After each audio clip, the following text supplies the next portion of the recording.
My mom, she's 70, almost 77. And she raised most of us kids by herself because my dad died. Tough lady. She's Croatian. Her parents came over through Ellis Island. She went through the Depression. She's a tough lady. She's from Detroit. Makes her mean. She'll sit there sometimes. I'll be over there. I'll go over to her house. Pass by there before I go to the office in the morning. She'll be over the Word. I'll look up at her and she'll just be broken. She was saved when she was 10. She'll look up at me with tears in her eyes and say, I am just so unholy. I just found, look at this verse. God's telling me my mouth, my tongue. I spoke out of turn the other night. I got to go back and ask my sister to forgive me. I'm going, oh, Mom. She goes, sometimes I don't even think I'm saved. I said, Mom, this is the evidence that you are. All these years of walking with Christ and yet still there, striving to be holy. Yes, resting in the finished work of Christ, yes, but striving to be holy, to be righteous. Everyone who has this hope is going to do that. Now he says, verse 4, everyone who practices sin also practices lawlessness, and sin is lawlessness. What does that mean? I'll tell you what it means. He's trying to show you how horrible sin is, because we really don't get it. I love what Watson says in the Body of Divinity. He's always saying this. He goes, you have not sinned against an inferior prince.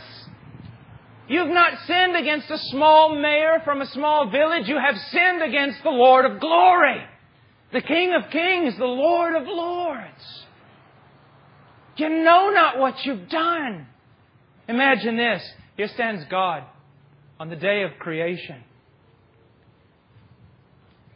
He looks at stars that could swallow up 1,000 of our suns. He looks at them and He says, all you stars, move yourself to this place and start in this order and move in a circle and move exactly as I tell you until I give you another word. And they all obey Him. He says, planets, pick yourself up and whirl. Make this formation at my command until I give you another word. He looks at mountains and He says, be lifted up, and they obey Him. He tells valleys, be cast down, and they obey Him. He looks at the sea and says, you will come this far, and the sea obeys. And then He looks at you and says, come, and you go, no. Look at the horrid wretchedness of sin. The vulgarity, the prostitution of sin. It is a horrid thing, not something to be trifled with. As I said, it is a beast, and it is waiting at the door, and its desire is to have you. And anyone who practices sin practices outright, open, clenched-fisted rebellion against the Lord of glory. Now it's here. We all realize that the Bible's already taught us that believers will sin, but there is a difference between a believer who sins, confesses their sin, and going on to greater holiness, being disciplined of the Lord, but going on to greater holiness, and someone who just out and out practices sin as a habitual lifestyle. Verse 5, you know that He appeared in order to take away sins, and in Him there is no sin.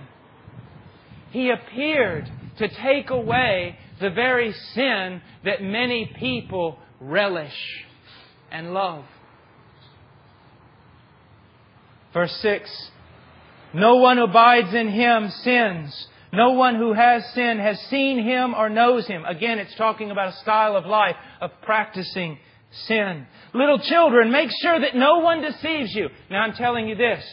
Little children, adults, make sure no one deceives you. Make sure some pastor doesn't deceive you. Make sure your mama doesn't deceive you. Your dad doesn't deceive you. Or some well-meaning carnal Christian does not deceive you. He says, little children, make sure no one deceives you. The one who practices righteousness is righteous, just as he is righteous. The one who practices sin is of the devil, for the devil has sinned from the beginning.